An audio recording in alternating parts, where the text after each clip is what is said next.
নিয়োগ বিজ্ঞপ্তি।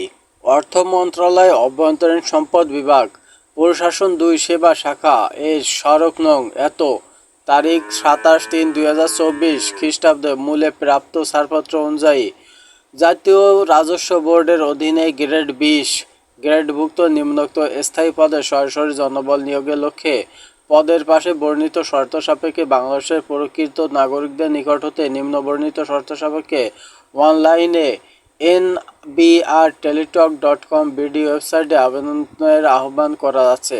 অনলাইন ব্যতীত কোনো কাগজপত্র গ্রহণ করা হবে না। পদের নাম, বেতন স্কেল: অফিস সহায়ক, গ্রেড ২০, ৮,২৫০ থেকে ২০,০১০ টাকা।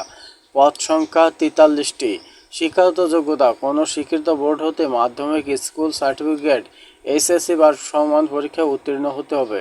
পরীক্ষায় অংশগ্রহণে ইচ্ছুক ব্যক্তি http://nbrteletalk.com বিডি এই ওয়েবসাইটে আবেদনপত্র পূরণ করতে হবে এবং আবেদনের সময়সীমা নিম্নরূপ: অনলাইনে আবেদনপত্র পূরণ ও পরীক্ষা ফি জমাদানের শুরুর তারিখ ও সময় ৭ জুলাই ২০২৪ খ্রিস্টাব্দ সকাল ১০ ঘটিকা।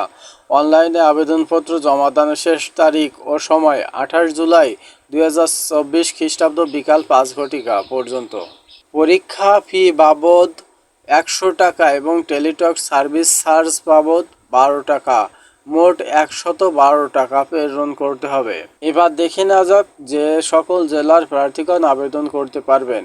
ঢাকা, গাজীপুর, মানিকগঞ্জ, মুন্সিগঞ্জ, নারায়ণগঞ্জ, নরসিংদী, গোপালগঞ্জ, মাদারীপুর, শরীয়তপুর, কিশোরগঞ্জ, টাঙ্গাইল, ময়মনসিংহ, জামালপুর, নেত্রকোনা, চট্টগ্রাম, বান্দরবান, কক্সবাজার, ব্রাহ্মণবাড়িয়া, চাঁদপুর, কুমিল্লা, ফেনী, লক্ষ্মীপুর, রাঙ্গামাটি, রাজশাহী, জয়পুরহাট, পাবনা, সিরাজগঞ্জ, নওগাঁ, নাটোর, চাঁপাইনবাবগঞ্জ, বগুড়া, রংপুর, দিনাজপুর, গাইবান্ধা, কুড়িগ্রাম, লালমনিরহাট, নীলফামারী, পঞ্চগড়, ঠাকুরগাঁও, খুলনা, যশোর, ঝিনাইদহ, মাগুরা, বাগেরহাট, মেহেরপুর, বরিশাল, ভোলা, ঝালকাঠি, বরগুনা, সিলেট, মৌলভীবাজার এবং সুনামগঞ্জ। তবে এতিম ও শারীরিক প্রতিবন্ধী কোটায় সকল জেলার প্রার্থীগণ আবেদন করিতে পারিবেন।